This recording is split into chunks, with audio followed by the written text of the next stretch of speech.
Hello everyone, this is Nishika from BBA Department of Bishop Appasamy College of Arts and Science. You have all been chosen to be a part of a webinar series due to mutual passion for companies. I would like to extend my warm welcome to this webinar series as we go ahead. Further into webinar series, now I request Dr. V. Savita, HOD Department of Management from Bishop Appasamy College of Arts and Science to give away the welcome address. And I hope this will help you grow to be more productive and smart. Thank you. Good morning to all present. Once again, we are happy to invite all the participants for this webinar series.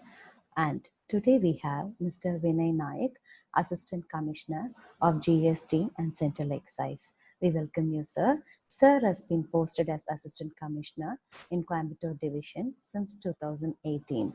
Sir is here to give us more idea on GST and its benefits. Though we all are familiar with the concept GST, we may not be aware of its benefits. So with Sir's session, we are going to learn much more details about GST. Hope you're going to enjoy and you're going to benefit out of Sir's session. Now over to Mr. Vinay Naik. Good day. Thank you. Hello, I'm Vinay Nayak. I'm Assistant Commissioner of GST and Central Excise, posted in Coimbatore. Today, I'd like to take you through my presentation where I want to discuss about the benefits that have been brought to the Indian economy by the introduction of GST, which is the Goods and Services Tax. So, I will introduce you first to the concept of taxation as such, as to what is a tax and what are the different types of taxes that we have on a broad scale, and then finally go into GST and see what are the benefits which GST provides because of its unique features, and we'll even understand the unique features of GST during that. Okay, so the first thing is, what is tax? Tax is basically a compulsory financial charge or some other type of levy. So basically it's a financial charge imposed upon a taxpayer. Now the taxpayer can either be an individual or a legal entity. An individual is just a normal person, a citizen of a country, or basically an employee of a company. A legal entity is basically like a company, a partnership, a proprietary firm.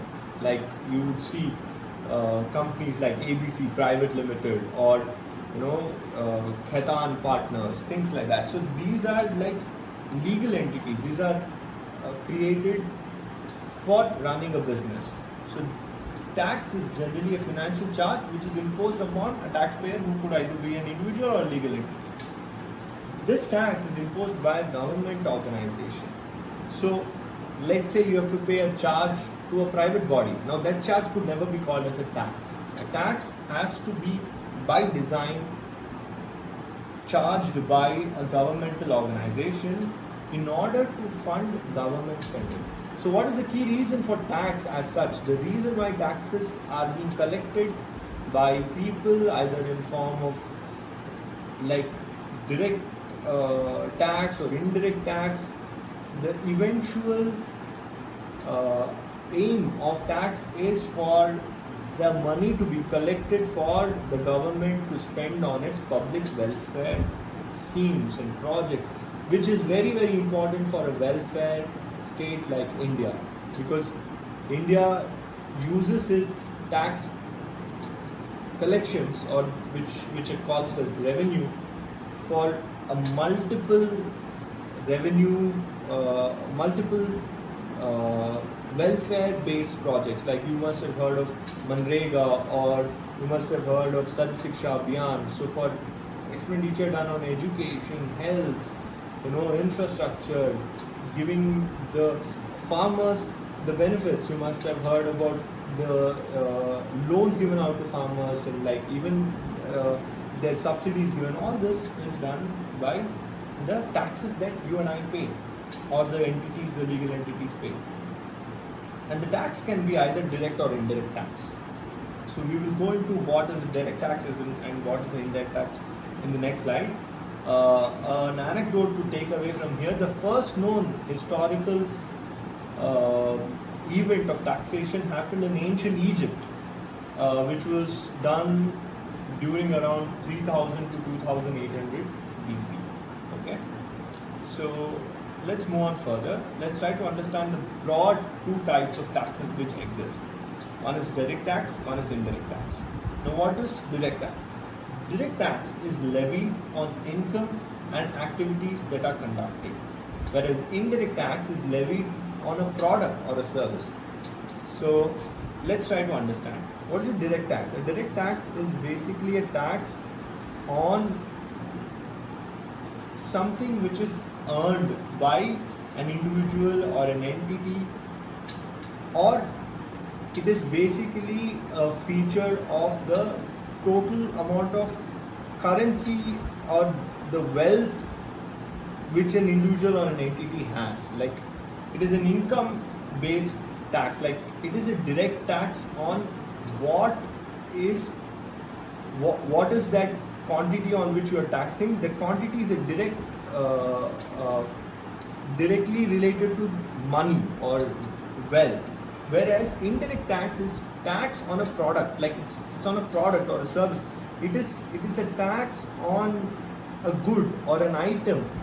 It is not tax on money per se. It's a tax on a good or a service. Like, it might be not very clear right now, but now it will become even clear why it's a direct or an indirect tax. The key reason is that in the direct tax, the burden of tax cannot be shifted. What it means is, if I am paying a tax and it is supposed to be direct tax, then when I am paying the tax, I am paying it from my own pocket. It's my own money which I am using to pay a direct tax. Whereas an indirect tax is actually a burden of tax which is shifted. How do you shift it? Basically, the person who is paying the indirect tax is not paying it from his pocket. He collects it from someone and pays it. So why does he have to collect and pay? The reason is he's collecting because he's either selling a good or he's giving a service on which he'll collect a tax. So if he's selling, let's say, a tire for someone's car, so that is a good which he has sold.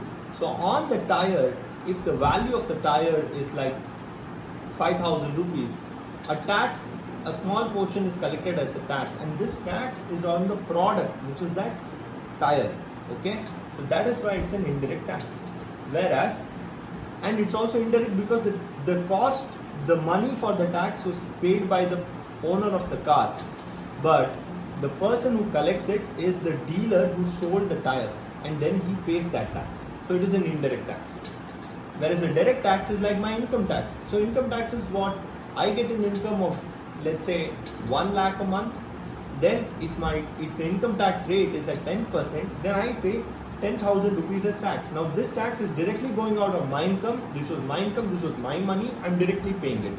Whereas in the other example of the tire dealer sold the tire for 5,000 rupees, collected a tax on it from the person who purchased the tire, and then he used that money to pay the indirect tax. So that is what is explained here. A direct tax is paid directly by a person or entity concerned, whereas indirect tax is paid by a person or entity by collecting it from another person or entity. Finally, what are the examples of direct and indirect tax? Direct tax is like income tax, wealth tax. These are examples of direct tax. Can be easily understood if you just recount the times when recollect the times when when people pay income tax. When they file their income tax returns, they go based on what their income is, and they themselves file the return and they themselves pay the money, right? Whereas in indirect taxes, for GST is an example of indirect tax. Excise duty, customs duty. So whenever you import a good, a product, on that product you pay a import duty. So it is an indirect tax. Now sales tax, sales. So whoever is a dealer of like any sort of a product, let's say there is a hardware dealer. So hardware dealer, let's say, sells a lot of pipes and like hardware, ceramics, and on those sales he will pay a sales tax. But the sales tax money is not his money. He collects the money from the taxpayer. Now we have to understand this indirect tax as to how it actually works. I think the next illustration will explain it very, very clearly.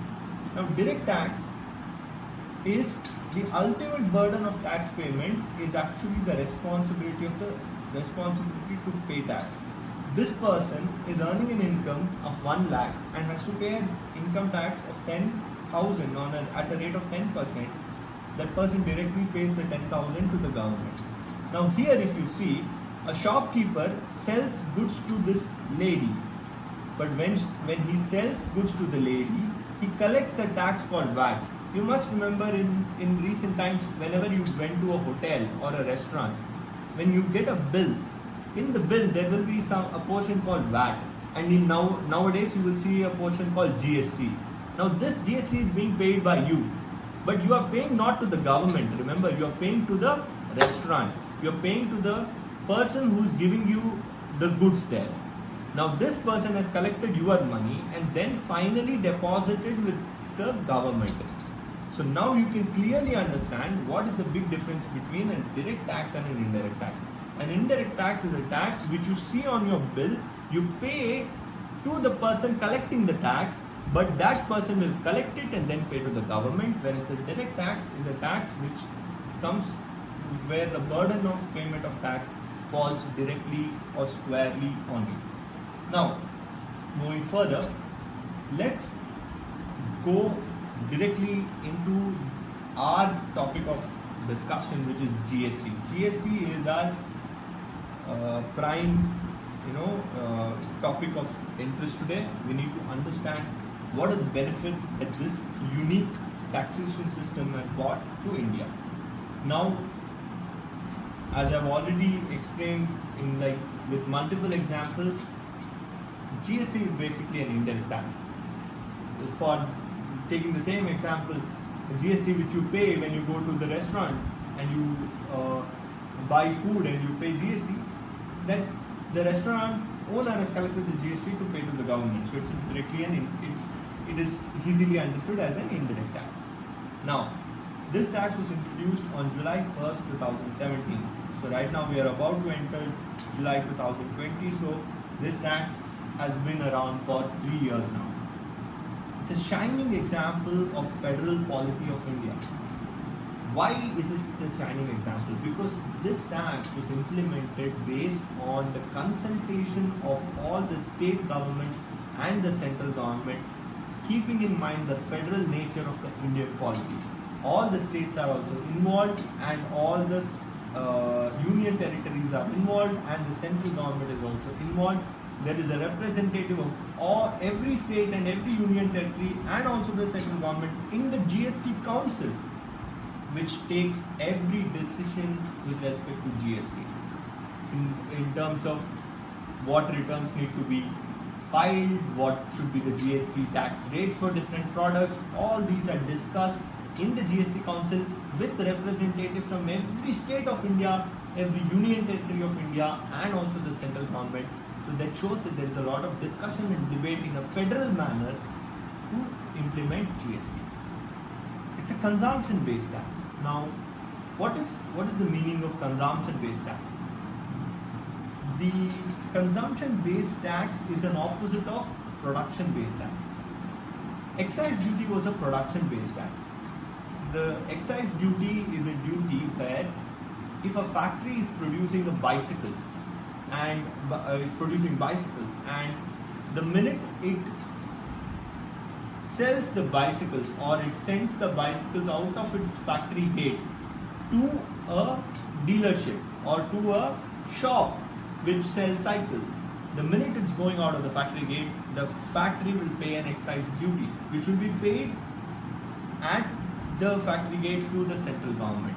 So it will be taken as tax collected within that particular place as a production based tax. Whereas in the consumption based tax, what happens is the person to whom this cycle is being sold, he pays the tax, and it eventually turns out to be a consumption based tax. Basically, wherever this product is finally sold, that state eventually gets the tax.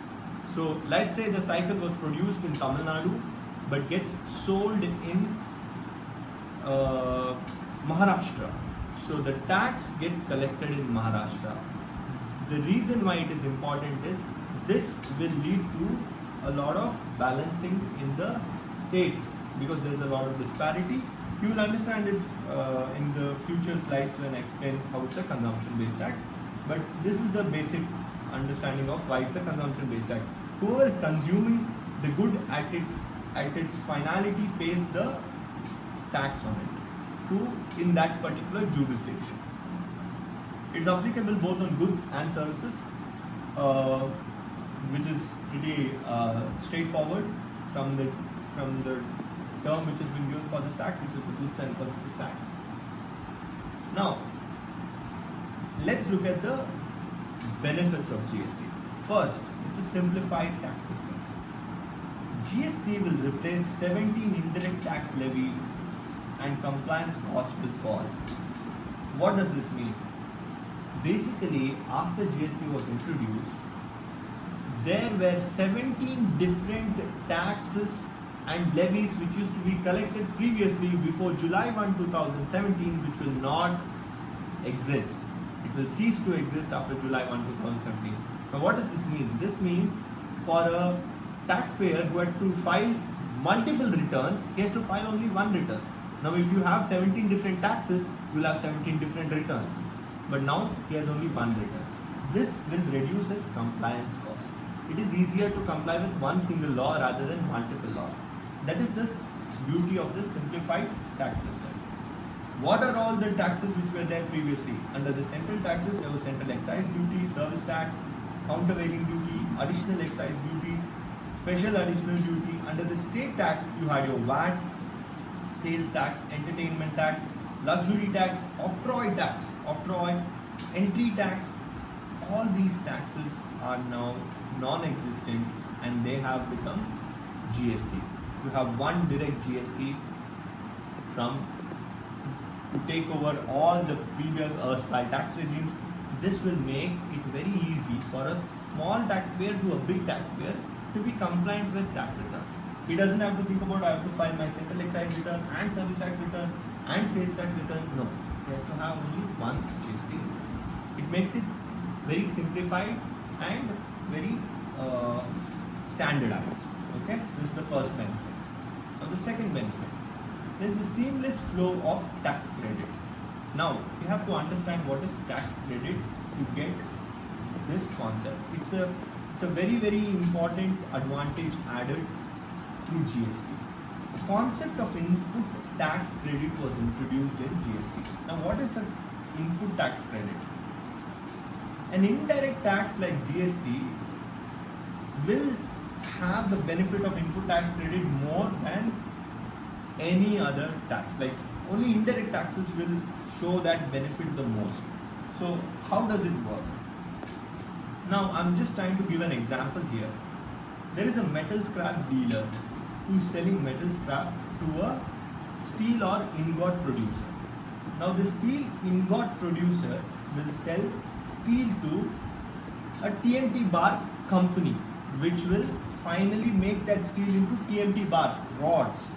Now these TMT bars and rods are finally sold to a dealership who will keep those TMT rods in his shop and finally sell it to people who will come for construction. Whoever are doing construction, they put those rods in the pillars, right, which make your plinth, your beams.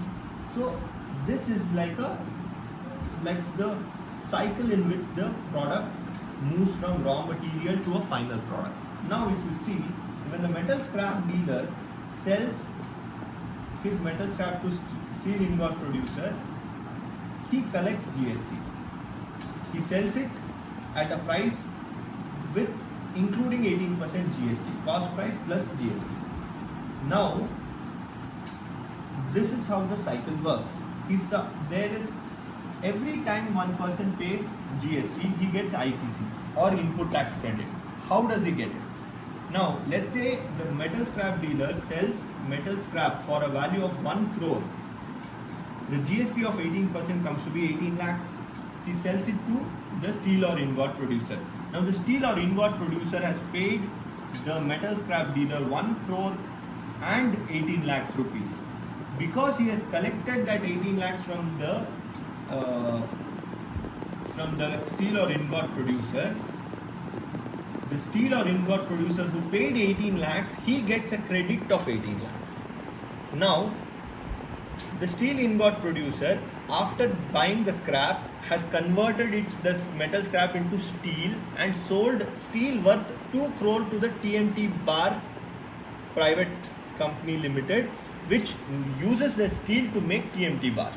He sold it at a cost of 2 crores and collected a GST of 18%, which comes to be 36 lakhs. And he collected the whole 36 lakhs rupees from the TMT Bar Company.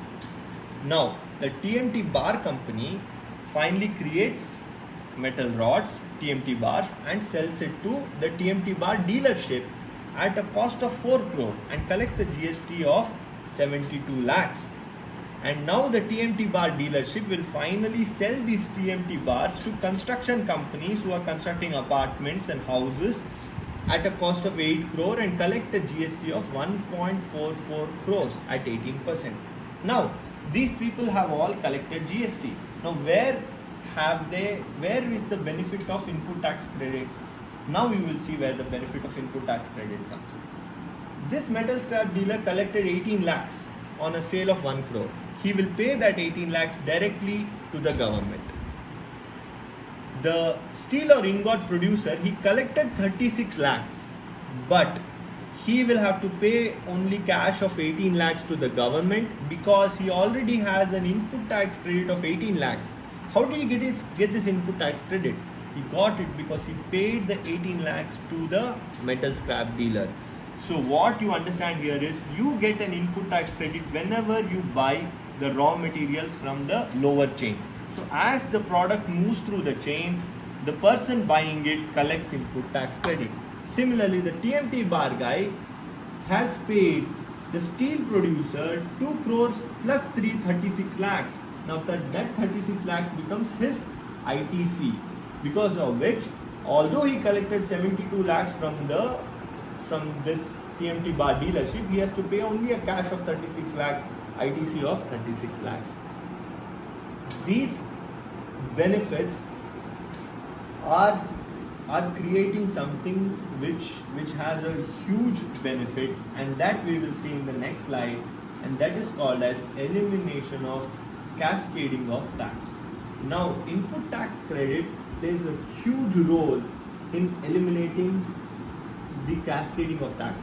Remember one thing, if you have to pay a tax on a tax and then somebody else has to pay a tax on the tax which you paid on the tax, this means there is cascading of tax. What it means is a tax should be put only on the value of the product. It should not be put on the tax itself, because if there is a tax on tax, then it is called as cascading.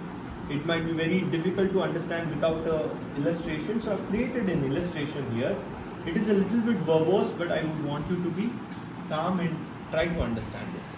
I've taken an example of a company called ABC Car Limited, which manufactures a car, sells it to XYZ car dealership.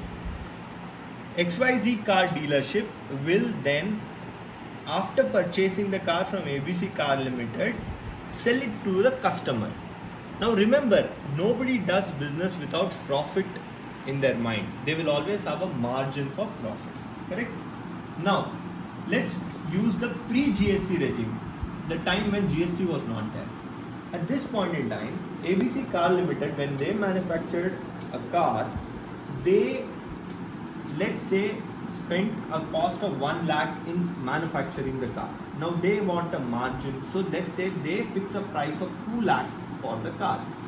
Now when they sell this car at 2 lakh to XYZ car dealership, at that point in time, pre-GST, there was a tax named excise duty, which was an indirect tax which they had to pay. Now 10%, let's assume that 10% is the excise duty. So if 2 lakh was the price of the car, 10% of that happens to be 20,000, 2 lakh 20,000. So XYZ car dealership pays a cost of 2 lakh 20,000 to purchase the car. Now XYZ has purchased the car for 2 lakh 20,000, but now XYZ, while selling to a customer, would still want his profit margin. A margin of 50% is what he wants. So since he purchased the car at 2 lakh 20,000, he fixes a price of 3 lakh 30,000 for the car to sell it to the customer. Now the customer, when he has to buy, remember the XYZ dealership is doing something called as a sale. He is selling the car to the customer. So whenever you make a sale, you have to pay a sales tax. Now the sales tax, let's assume it is 10%. Because the customer has to pay a tax of 10% on 3,30,000 to buy the car, he has to eventually pay an amount of 3,63,000. Now, since excise duty and sales tax are two different taxes, there is no input tax credit between them. So, there is no seamless flow of credit and there is cascading of tax. How do you know that there is a cascading of tax? You will understand it by looking at what happens when there is GST regime.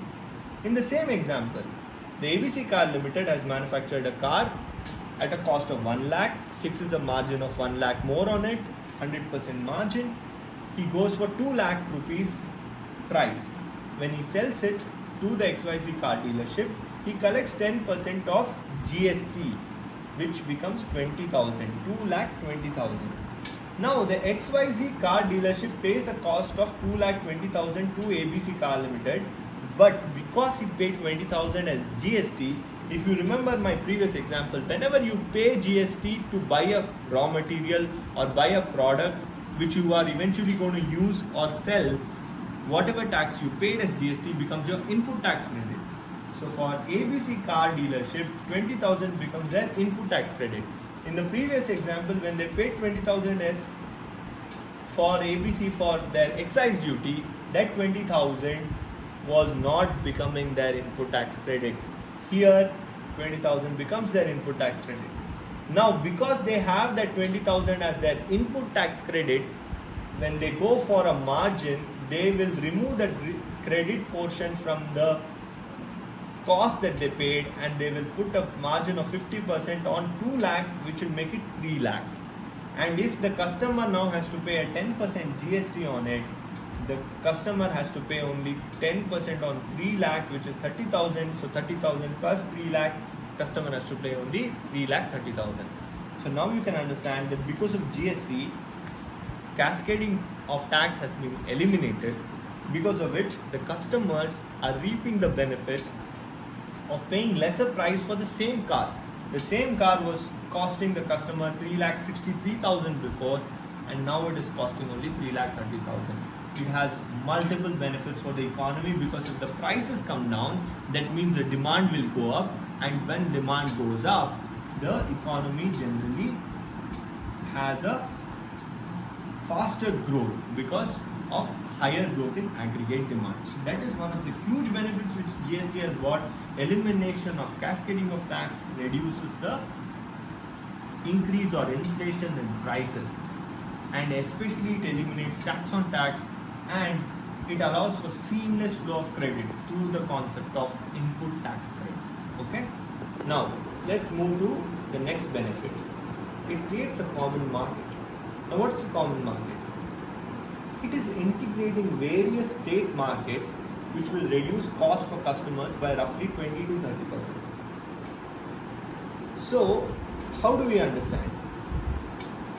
If you remember in the previous slides, I'd shown you different taxes. There was a tax called entry tax, there was a tax called octroi tax.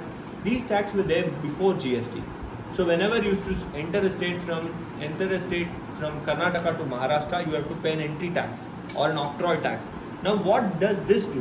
What does this do is that if a product is cheaper in Karnataka, while entering Maharashtra, because of the tax being paid, it will become costlier. So this will create higher cost for the customers. But now you have created a common market where all the products can be sold from any part of India and in any part of India. It's a common market. So this reduces the cost. Those octroi tax, the entry tax, all those different tax which is to be paid at border of different states will not be paid now. Now logistics and inventory costs will also fail, because the inventory costs are like something which adds up. You will have to keep inventory only in your state, whereas now because you can sell to every state, your inventory movement is much faster. Your turnaround time of your raw materials and your final products is much more faster. Now, one of the amazing things which happened is the movement of trucks in India pre-GST is one truck would travel almost 280 kilometers a day, whereas in the USA 800 kilometers would be covered by a truck. The reason being that they don't have that many blockades. Every market is seamlessly connected. So if we have more after GST, the number of kilometers covered by a truck has increased manifold. The reason being there are no stoppages or blockades at state borders where they used to wait for 1 hour or 2 hours to just get through by paying the octroi or the entry tax. Now those taxes are removed, so they can automatically apply into any state with the e-way bill, and this will increase the number of trips or number of kilometers covered by a truck, so that the sales will also increase and there will be increased turnover. Okay. Now the next benefit is it is giving support to less developed states. How does that work? Remember that the GST is a consumption based tax.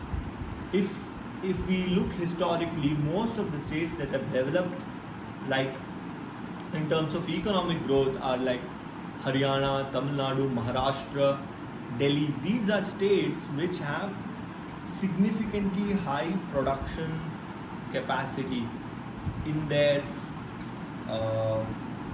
jurisdiction or in their geography, even in a state like Karnataka. But states like Bihar, Maharashtra, Madhya Pradesh, Jharkhand, these states did not have a lot of manufacturing in them. And when you had taxes like excise duty, when you had taxes where tax would be collected at the factory gate, the and even sales tax and the tax which was more production based, it used to lead to increased tax collections in already rich states, whereas decreased tax collections for poorer states or less developed states. Now because GST is a consumption tax, remember that maybe one state produces all the cycles for India, but the cycles are being used everywhere in India. So if the tax paid in every state is used for the development of that state only, then it will lead to more parity, right? If this is just a vague example which I'm trying to give, a lot of the sports industry in India, sports goods industry is located in Punjab, or a lot of textile industry is located in Tamil Nadu. But now the textile from Tamil Nadu could be utilized any part of India. So whenever somebody buys a shirt or a pant and pays the GST to that shopkeeper, that GST will get collected in that state, and that tax will add to the development of that state. Instead of all the tax being collected only at the production level, now the tax has a much more like even spread across the states, and this will help equalizing the states in their tax collections. The removal of 2% interstate levy will also help production to lower cost areas. Previously, if there was an interstate levy, a manufacturer in Tamil Nadu would want to keep all his manufacturing within Tamil Nadu, because if a raw material or if some product can be made cheaper in Karnataka or Kerala or Orissa, he would not venture out to those states, because by the time he gets the goods to Tamil Nadu for his final assembly, the product is already 2% costlier because of the interstate levy. But now there is no interstate levy, so he can go and fix and make manufacturing wherever it is cheap. This will lead to a lot of benefit for the customer. It will create better and faster and more effective and efficient value chains, okay, supply chains. So let's move on to the next benefit, reduction in tax evasion. So this is something which is very significant. A lot of tax evasion has been seen in India, both in direct taxes and indirect taxes, like both in income tax regime and also in excise duty, service tax. A lot of evasion is seen because the systems are not built to tackle the complex ways of evasion which are being done. And this is not just true for India, it's true for a lot of countries, and like there is Financial Intelligence Unit and all these different international bodies too which act towards curbing tax evasion. Now, one of the reasons why GST will reduce tax evasion and help catch culprits who are not paying tax, who will make sure that people pay the taxes, one of the things is mandatory use of e-way bills to transport goods of value higher than 50,000. What it means is, now whenever a legal entity like a company or a partnership or a private limited or any person needs to move some goods from point A to point B, if the value of the goods is more than 50,000, then he has to raise something called as an e-way bill and show that whatever is the GST applicable on this goods has already is going to be paid. So this way you know that this company or this partnership or this dealership or this proprietorship has moved the goods from for example from Coimbatore till Salem. So you know that they have sold the goods, they have taken it from their godown and given it to a dealership. So that much products has been sold by this company, it's been supplied, so GST has to be collected.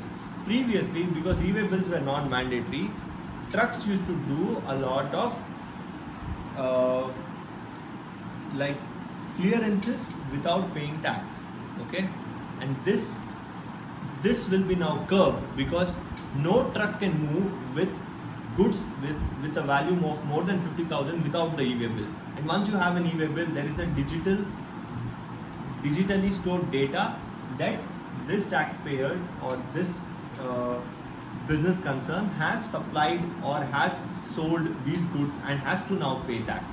So eventually the tax officer will know that these are the people who have sold goods or moved goods during this period, and they have to pay this much GST. It's easier to know the data. Now, the mutual pressure by taxpayers for compliance from all suppliers. Now, this is a very interesting thing. As I explained to you the input tax credit concept, the input tax credit works only when whoever has sold the product to you files his GST return.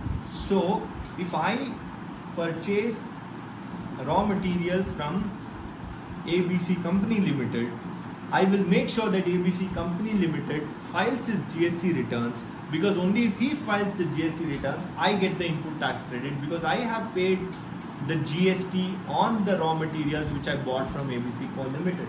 Similarly, when I sell my finished product to a salesman, to a sales shop, or like to a dealership, they will make sure that I pay the GST and file the GST returns, because only if I do, then the GST which I have collected from them becomes their input tax credit. What it means is it leads to mutual compliance. I will be compliant and I will make sure that whoever I buy from is compliant, and whoever I sell to will make sure that he is making me compliant. So it's a chain. So everybody makes the other person compliant. So everybody is compliant and paying taxes. When I say compliant, what I mean is they are filing taxes, tax returns, and paying the taxes. Finally, GST is again a single tax regime, right? So it allows for this sharing of data and intelligence between center and state. So we will know who are the who are the taxpayers who could be doing evasion, and there is a lot more shared intelligence and data, which would lead to like finding out tax evading activities, finding out who are the people who are evaders, and that shared data will help in that curbing of the tax evasion. And finally, reduce rates. Because of GST, a lot of rates have been reduced, lot of unnecessary taxes have been reduced, have been removed. If you remember, when you used to go to a restaurant previously, there used to be something called as a cess on education, cess on higher education, cess on so many different things. There will be like service charge, and then there will be a Krishi Kalyan and cess, and lot of different types. Now, because of GST, they've made it very simple. It's very straightforward, very direct, and they have reduced the rates wherever possible. They have reduced rates significantly, and they have even come up with the idea of an authority which goes around making sure that there is no profiteering based on this. That anti-profiteering authority is making sure that nobody uses this lowering of the GST rates to increase their own profits. Once the GST rate has been reduced, the reduction in the tax prices should be made as a benefit to the customer. So if the tax used to be like, let's say 20% before, and now the tax rate is 10%, you should collect only 10% from the customer and not increase your prices. Keep the cost, make the cost lower, so that there will be more demand. So because of this, there will be higher compliance. Now let's move on to the next benefit, which is basically like I've jumbled in a few of the benefits together. One is this lower logistics, which and cost prices, which will reduce the eventual price for the customers. Increased manufacturing in India. It will lead to a lot of make in India, make in India scheme would become a much bigger success under GST, because manufacturing will become much more competitive, much more efficient and effective, because as I explained to you previously, you can go and get any product produced whichever place you want in an easy manner because of the easier compliance. There is no interstate levy, the logistics are better, there is interstate movement of goods in an easier way, e-way bill is there. All these things will lead to increased manufacturing. HSBC is predicting a 0.8% increase in GDP growth just because of GST implementation, and NCAER is predicting a 0.9 to 1.7% increase in the GDP growth. Increased penetration of e-commerce too. Amazon, Flipkart, your good delivery of goods by Paytm, all these things will increase because anybody can buy a product from any place. It needs to be just shipped. Once you have more transport of goods, easier manner, logistics is fast, better planned, you will have better e-commerce implementation.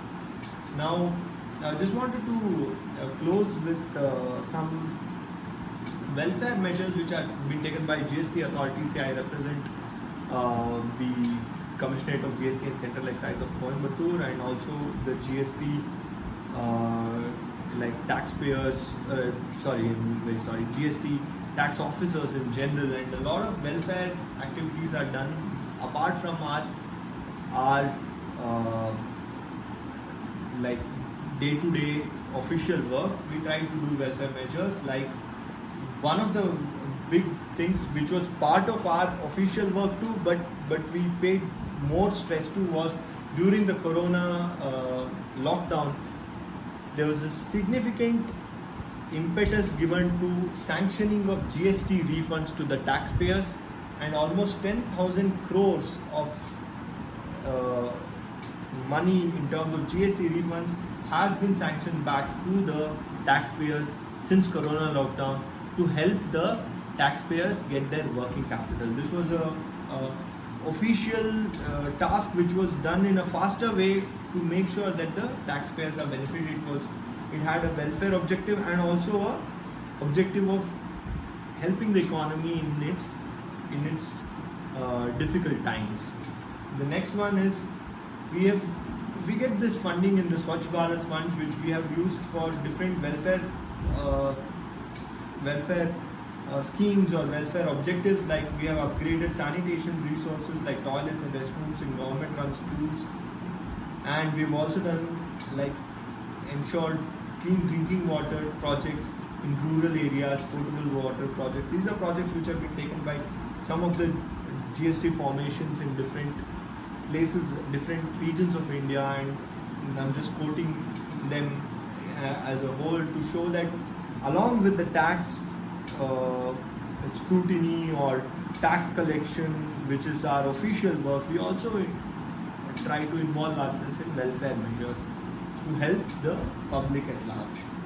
I think I'd like to close with that by saying one statement, that GST is a game changer for India because of all the multitude of benefits which I showed you, which I shared with you. I feel that there is a lot of technicality involved definitely in the presentation, but I hope this presentation, once you see it, once you take it, it will make it simpler for you, easier for you. You can always ask me, approach me for any of the questions. I thank Bishop College for giving me this opportunity for presenting on this topic, which I think is very relevant in today's time, because GST is one indirect tax which I think has put which has been discussed so much in the media, in social media, in print media, in TV media, and the expectations from it are very high, and like, I think it is something which all of us need to understand, and I would really thank the HOD, Madam Savita Babu, for giving me this opportunity, and I would urge you to take my contact from your college authorities, and if you have any doubts or any questions uh, on this webinar which I've done for you, you can always share it with me. I will take my time out and I will try to solve your doubts and queries. Thank you so much. Okay. On behalf of Bishop Appasamy College of Arts and Science, I extend my sincere thanks to the Almighty God for making this program a success. My warm gratitude to the resource person of the day, Mr. Vinay V. Nayak, IRS, Assistant Commissioner, GST and Central Excises, Coimbatore. So you have made very clearly explain what is tax, what is the unique features of GST, and what is cascading of tax.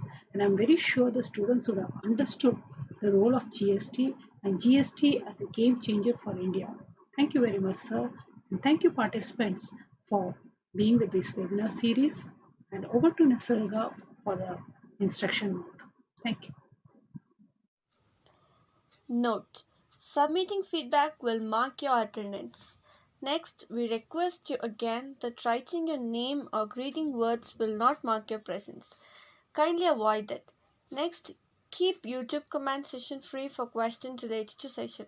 Next, the feedback form will remain active until 6:30 p.m. only. Please to fill the form before time.